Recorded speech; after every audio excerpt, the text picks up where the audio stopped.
Some scientists have assumed that there's a connection between the myth of the griffin, sort of angry lion bird, and the discovery of the dinosaur, the Protoceratops. Today, we're discovering whether that theory holds up or it's just another case of people looking at bones and making it everyone else's problem. I'm joined today by Dr. Henry Bonesworth, a man who knows so much about fossils, he's basically a rock psychic. Thank you. All right, so first things first. Do the griffins and the Protoceratops even originate from the same place geographically, or was that assuming pigeon inspired the kangaroo? Not even close.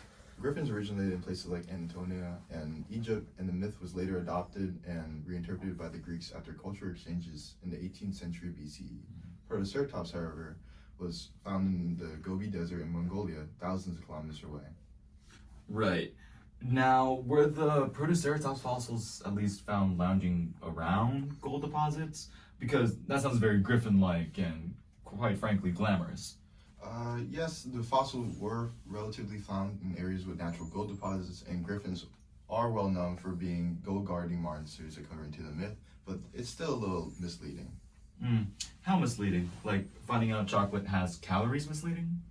The misconception might stem from the fact that while gold existed in these areas, the Gobi Desert winds could carry small gold granules far and wide across the desert. So people searching for gold could randomly stumble upon Protoceratops fossils, in the same way you might find worms while digging in your garden.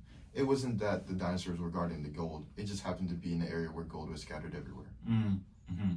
So basically, gold dust gets blown about, and people assume that dinosaurs were part-time security guards. Okay, I see. Now, about time. Does the timeline of the Protoceratops and the Griffin myth line up at all? Or is that like saying the Beatles were invented by TikTok? The timelines absolutely do not match up at all. So, Protoceratops lived around 75 million years ago during the late Cretaceous period.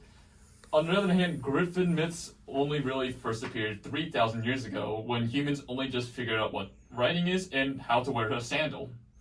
So there was a bit of a gap of 74,997,000 years, give or take.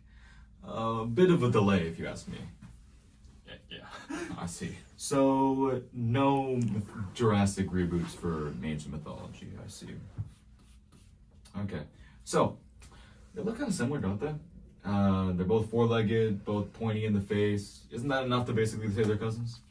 Not really. Apart from both of these creatures having 4 legs and sharp features, there isn't really any similarity between the Protoceratops and the Griffin.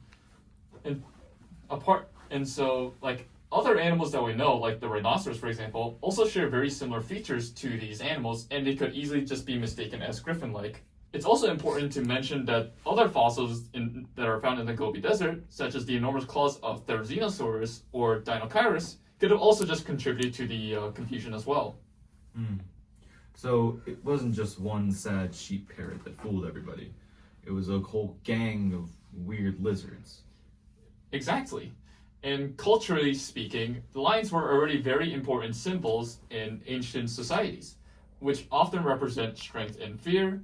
And so the idea of meshing together a lion with a bird rather than a dead desert lizard was already a pretty natural creative leap.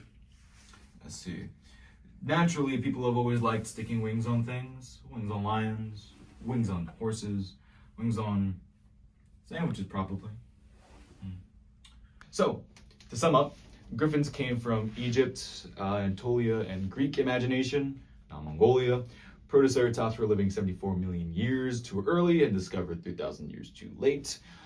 Gold dust blew around a lot, but dinosaurs were not guarding bank vaults. And finally, if you think a sheep-sized lizard with a fancy neck is inspiring a flying lion, you might need to have a word with yourself. Next week, were Cyclops just goats that wandered too close to a very slow blacksmith? Good night. Thank you so much, Doctor. Yeah, I don't know what I'm doing here. Thank you. Okay. What an odd fellow. Great work as always, Doctor. But quick question: is that even the same guy? Yeah, what do you mean? He just got a haircut midway through. Oh, I guess you're right.